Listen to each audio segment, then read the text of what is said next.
কিন্তু নেই। দর্শক, আপনি একজনকে নেওয়ার জন্য হাত দিলেন, লিফটের সেন্সর কাজ করলো না, এটা আটকে গেল, আর ওটা সিগন্যাল অনুযায়ী উপর তলায় যাওয়া শুরু করলো, তাহলে কিন্তু আপনার হাত কেটে দেওয়ার সম্ভাবনা অনেক বেশি। এমনটা কিন্তু অহরহ হয়, যেটা কিন্তু আপনাদের চোখের অগোচরে। সো এটাকেই আপনাদের সামনে নিয়ে আসছে। তো দর্শক, এই ছেলেটার সাথে কী হয়েছিল, এই ছেলেটা দর্শক একজন টেকনিশিয়ান, সে একটা লিফট ঠিক করতে গিয়েছিল, হঠাৎ করে কারেন্ট চলে যায়, কিন্তু তার পা যে বাইরে ছিল, অর্থাৎ দুইটা দরজার মাঝখানে ছিল, সেটা সে খেয়াল করেনি।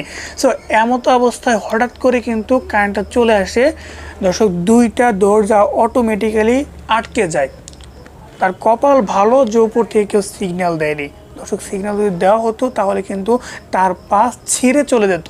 কিন্তু লিফটের আপনার দুটো দরজা যখন অ্যাডজাস্ট হয়ে গেছে বা আটকে গেছে, তখন কিন্তু এটার প্রেশারে তার সেখানকার কিন্তু অনেক টেন্ডন ছেড়ে গেছে।